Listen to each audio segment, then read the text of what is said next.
दोस्तों, अगर आप ईशान किशन को सच में खूंखार, बेखौफ और मैच पलटने वाला बल्लेबाज मानते हैं तो इस वीडियो को लाइक करना बिल्कुल मत भूलिएगा, क्योंकि आज केरल के तिरुवनंतपुरम स्थित ग्रीनफील्ड इंटरनेशनल क्रिकेट स्टेडियम में जो हुआ वो सिर्फ एक पारी नहीं थी, वो ईशान किशन का ऐलान था। जी हां दोस्तों, टी20 सीरीज के आखिरी मुकाबले में ईशान किशन ने ऐसा तूफान मचाया कि न्यूजीलैंड के गेंदबाजों की लाइन लेंथ, रणनीति और आत्मविश्वास तीनों चकनाचूर हो गए। चौके की बरसात, गेंदबाजों पर सीधा हमला और सिर्फ कुछ ही ओवरों में शतक पूरा कर ईशान किशन ने इतिहास रच दिया और कभी न टूटने वाले रिकॉर्ड्स की झड़ी लगा दी। हर शॉट में ताकत, हर स्ट्रोक में गुस्सा और हर बाउंड्री के साथ स्टेडियम में गूंजता शोर, यह पारी देखने वालों के रोंगटे खड़े कर देने वाली थी। तो दोस्तों, इस वीडियो में हम आपको दिखाने वाले हैं ईशान किशन की वही विस्फोटक बल्लेबाजी जिसने अकेले दम पर मैच का माहौल बदल दिया और न्यूजीलैंड को सोचने पर मजबूर कर दिया कि आखिर यह बल्लेबाज कहां से आ गया। लेकिन उससे पहले एक बड़ा सवाल, आपके हिसाब से इस वक्त सबसे खतरनाक बल्लेबाज कौन है? अभिषेक शर्मा या ईशान किशन? नीचे कमेंट में अपनी राय जरूर लिखिए। और हाँ दोस्तों, अगर आप टीम इंडिया के सच्चे फैन हैं तो वीडियो को लाइक और शेयर करना बिल्कुल मत भूलिएगा। दोस्तों, केरल के तिरुवनंतपुरम स्थित ग्रीनफील्ड इंटरनेशनल क्रिकेट स्टेडियम में जैसे ही 5 मैचों की टी20 सीरीज का आखिरी मुकाबला शुरू हुआ, माहौल पूरी तरह जोश से भर गया। कप्तान सूर्य कुमार यादव ने टॉस जीतकर पहले बल्लेबाजी चुनी और पहली ही गेंद से यह साफ हो गया कि टीम इंडिया आज आक्रामक क्रिकेट खेलने के इरादे से उतरी है। स्टैंड्स में मौजूद हजारों दर्शक हर शॉट पर झूम रहे थे और मैदान का माहौल किसी बड़े फाइनल जैसा महसूस हो रहा था। पारी की शुरुआत संजू सैमसन और अभिषेक शर्मा ने की। अभिषेक ने शुरुआत में ही अपने तेवर दिखाए और लॉकी फर्ग्यूसन की गेंद पर चौका झड़कर रनगति को तेज किया। हालांकि संजू सैमसन ज्यादा देर टिक नहीं पाए और 2-5 ओवर में 6 रन बनाकर आउट हो गए। इसके कुछ ही देर बाद अभिषेक शर्मा भी 16 गेंदों में 30 रन बनाकर पवेलियन लौट गए। भारत ने जल्दी जल्दी 2 विकेट गंवा दिए थे, लेकिन इसके बावजूद रन रेट अच्छा बना हुआ था। अब क्रीज पर आए ईशान किशन और यहीं से इस पारी की असली कहानी शुरू हुई। ईशान किशन आते ही बिल्कुल अलग आत्मविश्वास में नजर आए। उन्होंने पहली ही गेंद से ये दिखा दिया कि वह आज सिर्फ समय बिताने नहीं आए हैं। सामने गेंदबाज चाहे जितना तेज हो या जितनी भी विविधता लेकर आए, ईशान किशन ने हर गेंद का जवाब पूरे भरोसे के साथ दिया। शुरुआती कुछ गेंदों में उन्होंने स्ट्राइक रोटेट की, लेकिन जैसे ही लय बनी, शॉट्स की झड़ी लगनी शुरू हो गई।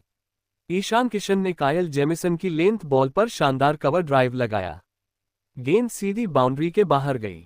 अगले ओवर में उन्होंने जेकब डफी को पुल शॉट से जड़ दिया। यह इतना शानदार था कि गेंद दर्शकों के बीच जाकर गिरी और स्टेडियम में शोर कई गुना बढ़ गया। ईशान की बल्लेबाजी में गजब की स्पष्टता दिख रही थी। ना कोई जल्दबाजी, ना कोई घबराहट, सिर्फ साफ सोच और दमदार प्रहार। दूसरे छोर पर कप्तान सूर्य कुमार यादव भी अपने चिर परिपरिचित अंदाज में खेल रहे थे, लेकिन इस वक्त पूरा फोकस ईशान किशन पर था, जो हर ओवर के साथ और खतरनाक होते जा रहे थे। ईश्वरी की स्पिन पर ईशान ने आगे बढ़कर बड़ा लगाया और फिर अगली गेंद पर रिवर्स स्वीप से चौका जड़ दिया। गेंदबाज समझ ही नहीं पा रहे थे कि फील्ड कहां लगाई जाए। 10 ओवर के बाद भारत का स्कोर तेजी से 120 के पार पहुंच चुका था और ईशान किशन का स्ट्राइक रेट लगातार बढ़ता जा रहा था। उन्होंने सिर्फ बाउंड्री ही नहीं लगाई, बल्कि शानदार रनिंग के जरिए भी स्कोर को आगे बढ़ाया। हर बार जब गेंद गैप में जाती, ईशान बिना रुके 2 रन पूरे करते। यह उनकी फिटनेस और गेम अवेयरनेस दोनों को दिखा रहा था। जैसे जैसे ओवर आगे बढ़े, ईशान किशन की बल्लेबाजी और भी निखरती चली गई। दोस्तों, इसी पारी का सबसे विस्फोटक और यादगार पल आया 12वें ओवर में, जब गेंद ईशॉ के हाथ में थी और सामने खड़े थे ईशान किशन। पूरे रौद्र रूप में 12वां ओवर शुरू होते ही ईशान किशन ने मानो फैसला कर लिया था कि अब मैच की रफ्तार यहीं से बदलनी है। पहली गेंद ऑफ स्टंप के बाहर हल्की सी जगह मिली और ईशान ने बिना कोई देरी किए कवर के ऊपर से करारा चौका जड़ दिया। दूसरी गेंद सोली ने लेंथ बदली, लेकिन ईशान तैयार थे। एक और चौका, इस बार एक्स्ट्रा कवर के ऊपर से। अब गेंदबाज दबाव में था, लेकिन कहानी यहीं नहीं रुकी।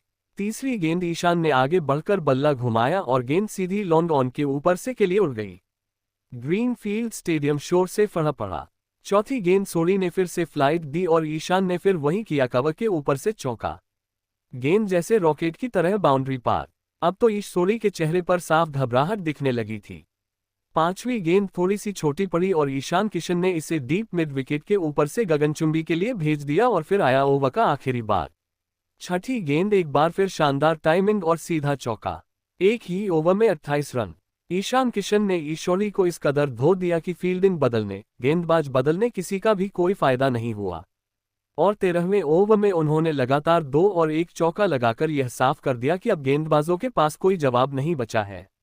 उनकी टाइमिंग इतनी सटीक थी कि कई बार शॉट खेलते ही फील्डर जानते थे कि गेंद बाउंड्री पार कर चुकी है। 14 ओवर के बाद भारत का स्कोर 180 के करीब पहुंच चुका था और ईशान किशन 80 रन के पार निकल चुके थे। स्टेडियम में बैठे हर फैन को अब सिर्फ एक ही इंतजार था, ईशान किशन का शतक। वह पूरी तरह नियंत्रण में दिख रहे थे, चेहरे पर आत्मविश्वास और बल्ले में गजब की धार।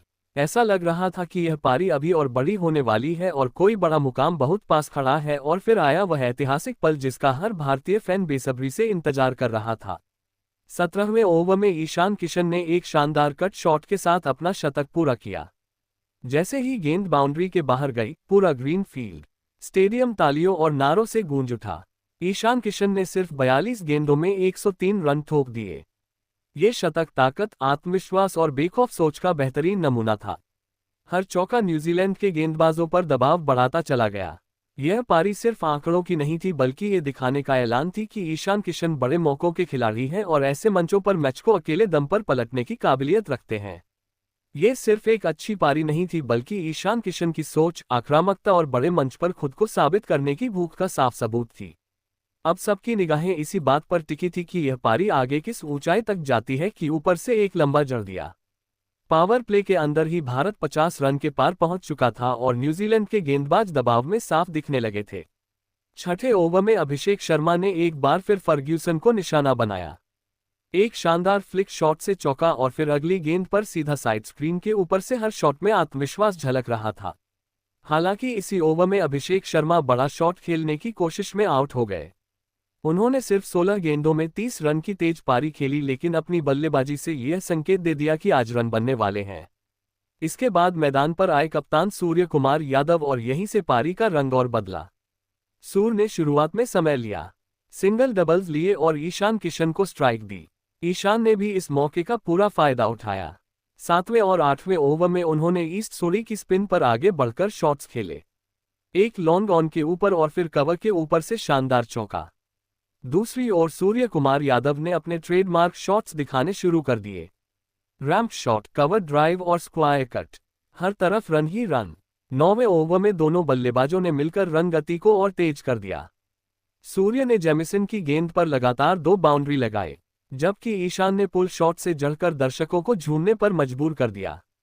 हर ओवर के साथ न्यूजीलैंड के गेंदबाजों की रणनीति बदलती रही, लेकिन भारतीय बल्लेबाजों की लय नहीं टूटी।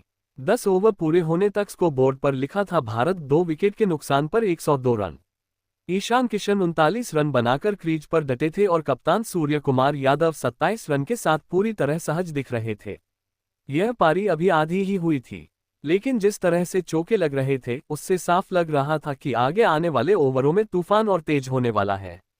ग्रीनफील्ड स्टेडियम में बैठे फैंस को महसूस हो रहा था कि वे एक बड़ी पारी की शुरुआत देख चुके हैं और मैच की कहानी अभी बाकी है। इसी बीच हार्दिक पांड्या ने भी आते ही मैच की रफ्तार को और तेज कर दिया। क्रीज पर कदम रखते ही उन्होंने साफ जता दिया कि अब रन रोकना नामुमकिन है।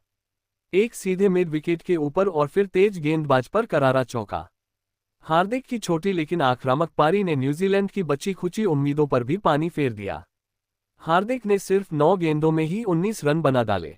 ईशान सूर्य के तूफान के साथ हार्दिक का ये सपोर्ट भारत को पूरी तरह ड्राइविंग सीट पर ले आया। दोस्तों, अगर आप ईशान किशन और सूर्य कुमार यादव को सच में खतरनाक बल्लेबाज मानते हैं तो इस वीडियो को लाइक करना बिल्कुल मत भूलिएगा, क्योंकि आज इन दोनों ने मिलकर केरल के तिरुवनंतपुरम स्थित ग्रीनफील्ड इंडोर